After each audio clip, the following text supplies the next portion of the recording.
What's going on, everybody? Welcome back to another video. So today's video is going to be kind of a little different video. I kind of want to go over this video, and I feel like I see every kind of people pointing to everybody knows there's a big problem in Pokemon right now. Yes, we do. But I hear a lot of different people saying kind of different problems, really, and I feel like it's one big problem that it all kind of comes back down to. And I think everybody kind of knows, but we'll kind of go through it, break it down, and kind of have the conversation about it, and that's kind of how we'll do this video, okay?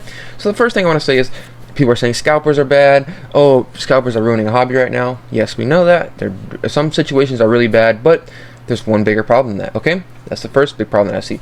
Rip and shippers. Oh, rip and shippers are charging so much, this, that, and the other. All kind of different things. I see a lot of people talking bad about rip and shippers. Rip and shippers has kind of changed the game of the hobby, and I feel like kind of everybody's starting to finally notice that.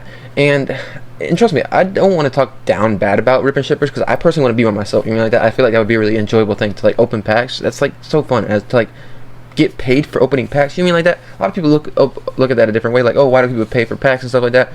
Being inside of like rip and shippers, I don't want to go into a deep conversation, but let me not get off topic here. Okay, we'll get off. We're gonna stay at the conversation at hand here. Okay, so rip and shippers, they're bad.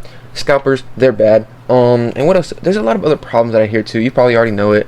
There's a lot of different things that we hear in this hobby that are wrong, but that's the two biggest. I feel like I know there's other ones that I haven't brought up yet, but I'll probably have it in the thumbnail or whatever like that. But okay, so what does that all kind of lead back to? Well, it's one thing: supply and demand. That's the biggest problem right now that is in Pokemon. That is what is creating these scalpers. That is what is creating rip and shippers are kind of, I guess, part of the problem too, if you can say, like I said, because they're ripping through a lot of products. So Pokemon has to start kind of going this at a new avenue and kind of figure this out. And the main thing that's really causing a problem for this is supply and demand. So I want to kind of have this conversation and kind of start this conversation going, because like I want to have a big question here, because we all know it's supply and demand. Like there's like not that much supply and there's a whole bunch of demand, but the thing that I really have to question and what I'm trying to figure out myself is, if Pokemon does drop a lot of supply, can they actually keep up with this demand right now?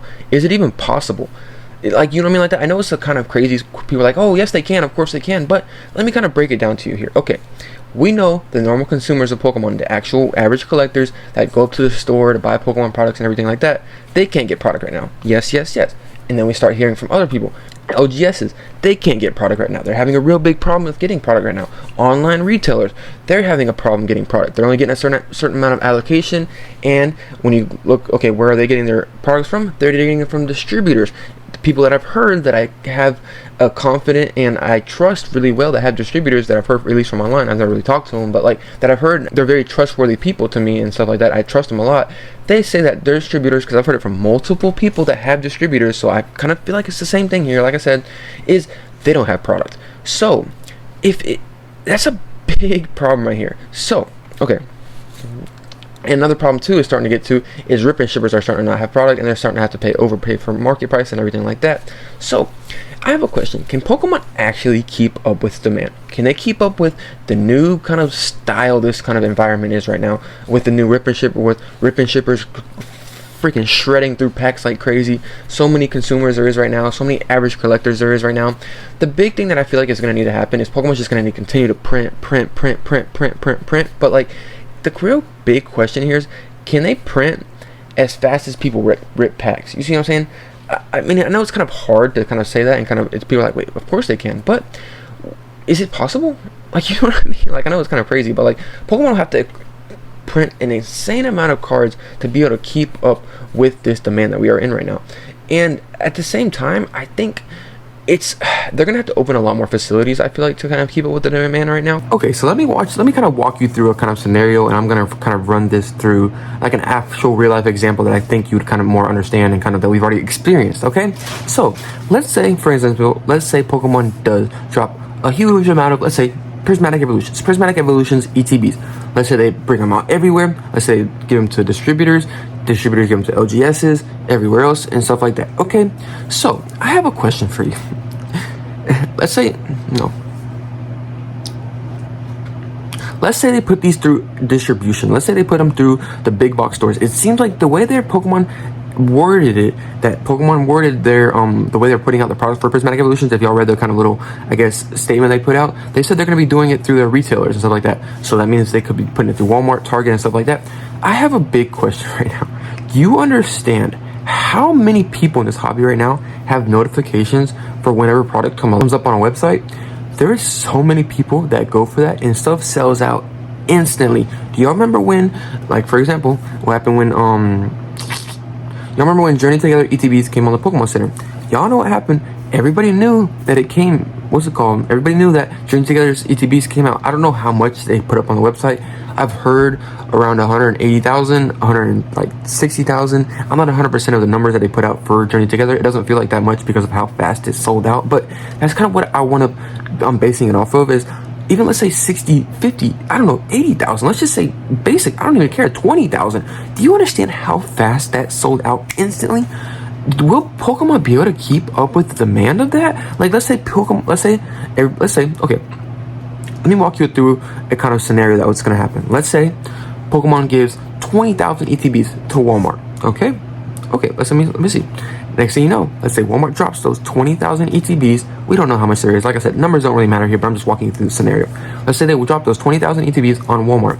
Guess how many people, once Walmart puts that notification up or puts it up there on their website, there's going to be, I don't even know, maybe 20, 30,000 people that get a notification. And that's just people with notifications that are ready to buy it then and there.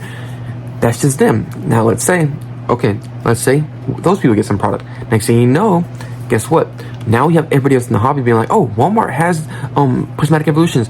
Everybody's gonna start flooding to it. It sell out within a day. Don't matter how much product you have on the market. Like, they would literally have to drop millions and millions and millions and millions of product to at least be able to kind of get the demand for a little bit. Because you have to think, most people just want 1 or 2 ETBs. A lot of people buy, it's just not people buying 1 or 2 ETBs. People could be buying multiples and multiples and multiples ETBs. So we'll have to really see how this kind of plays out. Like I said, it's kind of hard to say if Pokemon can keep up with demand. It's possible they can. It's going to take a while. But what's really going to have to happen for this to kind of happen, and that's what kind of happened with Sword and Shield era. Like, back then, rip and ships weren't really a bigger thing, though. Like I said, I wasn't around during the Sword and Shield era, but this is what I've heard. Whenever the demand started coming down, guess what? The supply got ramped up like crazy, and then that we know how that happened. We became in kind of a stagnant period for a couple of years, and now we're back where we're at now. So that is kind of where I can kind of see it potentially happen if Pokemon does it at the right time. But the thing that I had to say right now is, when is there a downturn that Pokemon could possibly do that? And by the time that happens, will it be so bad in the market that it's be irreversible? Why do I say that? Because let's say I said earlier, let's say they put millions and millions of product onto the market. There's been so many people that's been waiting on the sidelines to get some product for Prismatic Evolutions and all kind of other sets. I mean, Prismatic Evolutions, I feel like is the main one that we're kind of going off on right now. Journey Together is going to be probably the same way. Team Rocket's going to be an absolute horrible. So whenever those products come onto the market, people are going to buy them out like crazy. So like I said, it's a very interesting thing that Pokemon has to kind of figure out. They're a big enough company where I think they will figure out. They're not going to lose money here. You know what I mean? Like, they're seeing the secondary market. They're seeing how much demand there is. So they're going to have to just print to demand like Japanese does. But typically English doesn't do that either. But we'll have to see what happens. They've done it in the past, though, whenever people are like, okay, you want this product? They turn on the printers like crazy and just start printing.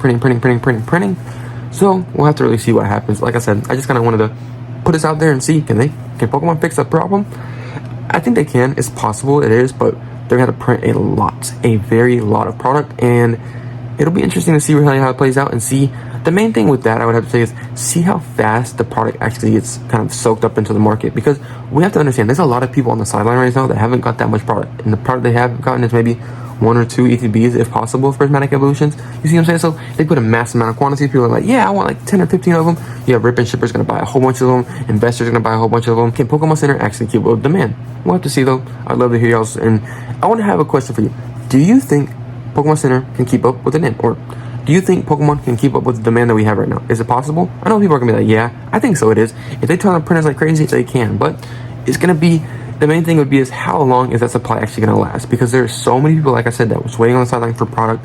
But it would have to, the demand would have to come down, the supply would have to go up like crazy for the market to actually kind of crash. I don't think the market would even crash, but we'll have to see what happens. Let me know what y'all thoughts on this. See you on the next one. Peace.